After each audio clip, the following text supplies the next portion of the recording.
고린도전서 7장 1절부터 9절 말씀.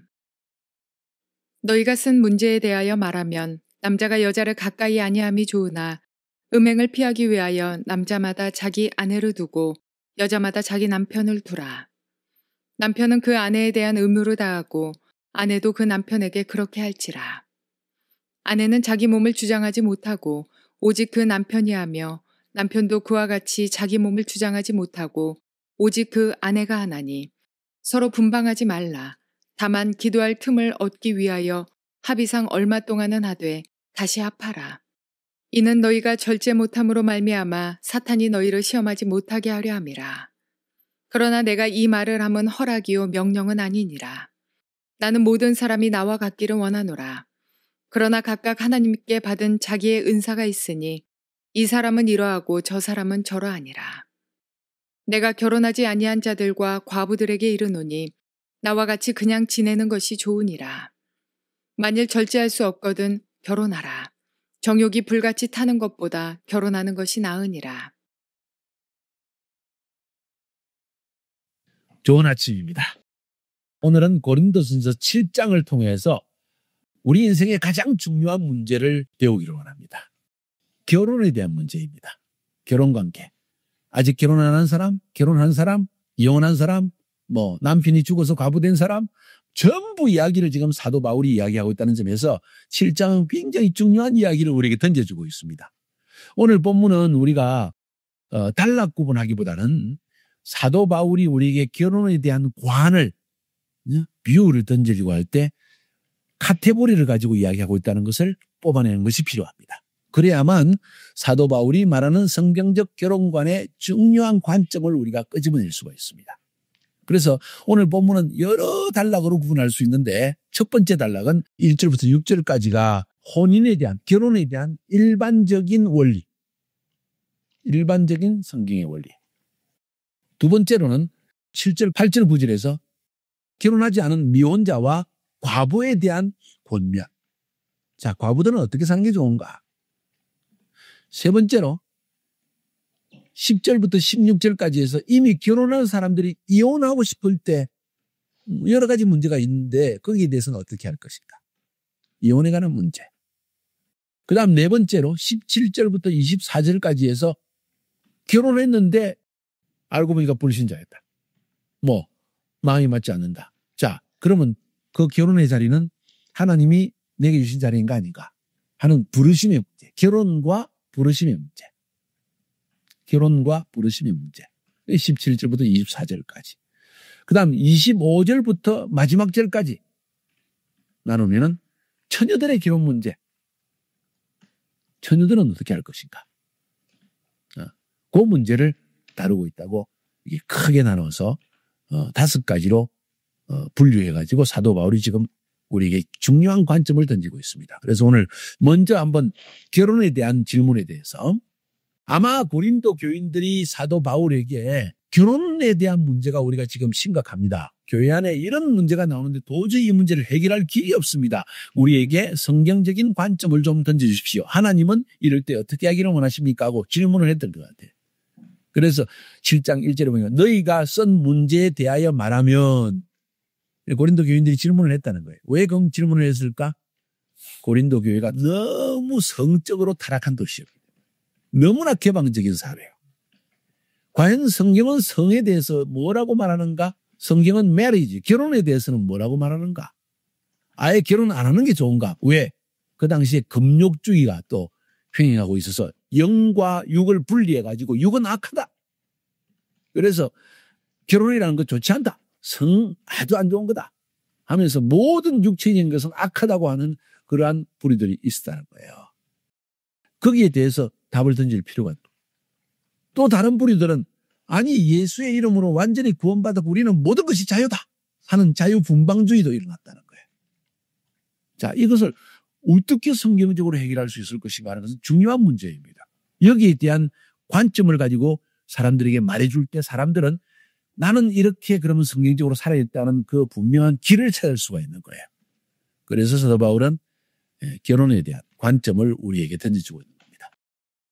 자, 그래서 첫 번째 부분 1절부터 7절까지에서는 결혼 도대체 뭔가 하는 문제, 또 결혼한 사람들은 어떻게 살아야 할 것인가 하는 일반적인 문제를, 가장 일반적인 원리들을 우리에게 말해주고 있습니다. 이 이외에도 결혼에 대해서 할 말이 많았을 거예요. 그러나 고린도 교회가 처해진 시츄에이션, 상황을 보게 될 때 필요한 이야기들을 바울이 지금 했다고 생각되어집니다.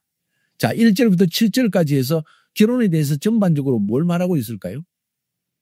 남자가 여자를 가까이 아니함이 좋다. 남자는 남자고 여자는 여자야. 나이가 많든 적든. 남자와 여자는 항상 성적 충동을 느낀다는 거예요. 성은 객관적으로 말할 때는 악하다 선하다 할 수 없는 거예요. 나쁘게 사용하면 악한 거예요. 선하게 사용하면 좋은 거예요. 하나님이 주시는 기쁨을 마음껏 누릴 수 있는 좋은 것이라는 거예요. 그런데 잘못 사용할 수 있기 때문에, 왜? 사단의 역사를 하고 육신을 자꾸 육신의 쾌락을 누리려고 하는 인간의 근본적인 성향, 더욱이 아담이 죄를 짓고 난 다음에 우리의 영이 죽어서 육신적인 존재가 되어졌기 때문에 가만 놔두면 완전히 짐승처럼 되어진다는 거예요. 개처럼 되어져. 그래서 가까이 하지 말라는 거예요. 원칙을 지니라는 거예요. 그게 기본 원칙을, 남자가 여자를 가까이 안 하는 게 좋다. 모든 사람과 잘 지내는 것 좋습니다. 그러나 그것이 지나쳐버리면, 절제가 안 되어지면, 혹은 분별이 안 되어지면 그냥 가까이서 나에게 잘해주면 다 좋은 사람으로 보여져. 여자들은 특별히 큰 문제가, 나에게 호감을 가지고 잘해주면, 립 서비스만 잘하면, 말만 너 예쁘다, 넌 항상 너무나 그렇게 뭐 이렇게 이야기하면 그냥 뽕 가버려. 몸도 줘버려. 어리석다는 거예요. 그러지 말라는 거예요. 남자들은 결혼하기 전에는 온갖 말을 다 해. 아주 입에서 꿀이 흘러나. 예쁘다 어쩌다 뭐 만져주고 위로해주고 별짓 다 해. 결혼하고 나면 딱 팽개쳐버려. 이 남자야. 늑대들이야. 그래서 남자가 여자를 가까이 안 하는 게 좋다. 여자도 남자를 가까이 안 하는 게 좋고, 남자도 여자를 가까이 안 하는 게 좋습니다. 결혼 전에. 욕망은 아무도 짐승보다 더 강합니다. 그래서 피하는 것이 좋다. 자, 2절을 넘어갑시다. 음행을 피하기 위해서 남자마다 자기 아내를 두고 여자마다 자기 남편을 두라. 결혼관에 대해서 여러 가지 결혼하는 이유에 대해서 이야기하는데, 바울이 참 신기한 얘기를 해요. 너 섹스 때문이라도 결혼해라 하는 이야기예요. 쉽게 이야기하면. 결혼 안 하고 오래 있으면, 40세, 50세 있으면 이 여자 저 여자 다 건드린다. 왜? 남자는 하나님이 주신 성적 욕구라는 것이 있다는 거예요. 근데 그것을 채울 길이 없는데, 아직 결혼을 안 했으니까 와이프가 없잖아요. 딴 데서 딴짓을 하고 있다는 거예요. 더욱이 오늘날과 같이 온 세상에 성적으로 개방되어 있는 사회 속에서 위험하다는 거예요. 빨리 결혼해야 됩니다. 되도록이면 일찍 결혼하는 게 좋습니다. 음행을 피하기 위해서라도 남자마다 아내를 두고 여자마다 남편을 두어야 됩니다. 여자도 마찬가지예요. 여자도 사람이에요. 육체적 욕망을 가진 존재라는 거예요. 사랑을 느끼고 싶어. 그 사랑의 극치는 성관계에서 나타납니다. 거기에 대한 욕구를 감출 수가 없어요. 여자들도 마찬가지고 남자들도 마찬가지입니다. 일정한 시기에는 남자도 쌓여지면은 견디지 못해요. 여자도 마찬가지라는 거예요. 풀어야 된다는 거예요. 하나님이 그렇게 만들어놨어. 나쁜 건 아니야. 그런데 바로 사용해야 된다는 거죠. 그래서 음행을 피하기 위해서라도 남자마다 여자를 두고 여자마다 남자를 두는 것이 좋다는 거예요. 사도 바울이 아주 솔직한 조언, 어드바이스를 지금 하고 있는 거예요. 우린 피할 수 없는 거다. 남자인 한, 여자인 한. 그래서 결혼해야 되는 이유 넘버 원, 음행을 피하기 위해서.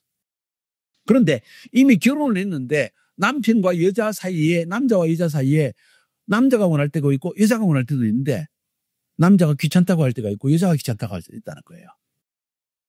그럼 어떻게 해야 되는가 하는 이야기를 지금 3절, 4절, 5절 계속 이야기합니다. 3절 볼까요? 남편은 그 아내에게 의무를 다하고, 이 말은 너가 결혼했느냐?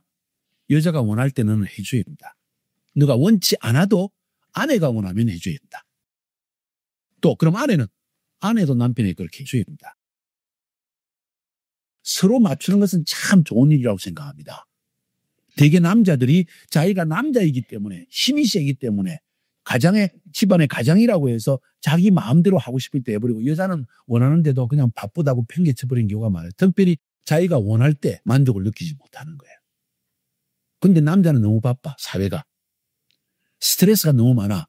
할 일이 너무 많기 때문에 아예 의욕이 일어나지도 않아. 이건 심각한 문제예요, 사실은. 특히 여자의 경우에.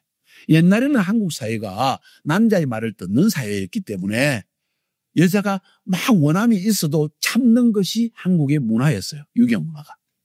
그래서 참는 것이 문화지만 오늘날 사회는 여자들의 권리가 상당히 신장되어 있고 여자들이 말을 할 수 있는 사회가 되어졌는데 여자가 원할 때 남자에게 안 해주면 신경질 나죠. 그게 오래가면 이혼하는 거예요. 오늘날 같이 개방된 사회 속에서는. 이건 굉장히 중요한 문제이기 때문에 이건 가정이 깨질 수도 있는 문제이기 때문에 남자들은 스트레스 받는 일을 피해야 됩니다. 아내를 즐겁게 해주기 위해서라도. 아내도 남편이 원할 때는 해주는 것이 좋아요. 원치 않을 때에도 함께 맞춰서 해주는 것이 중요하다. 그래야만 결혼관계는 정상적으로 잘 유지되어질 수 있다. 내 아내 혹은 남편 다 남편이 이기적이든 여자가 이기적이든 이기적인 사람의 상대방은 항상 나는 노예다, 종이다 하는 느낌을 받게 된다는 거예요. 엄청 위험합니다. 남편은 아내에게 의무를 다하라는 말 한마디로 틀요약을 합니다. 아내도 남편에게 의무를 다하라.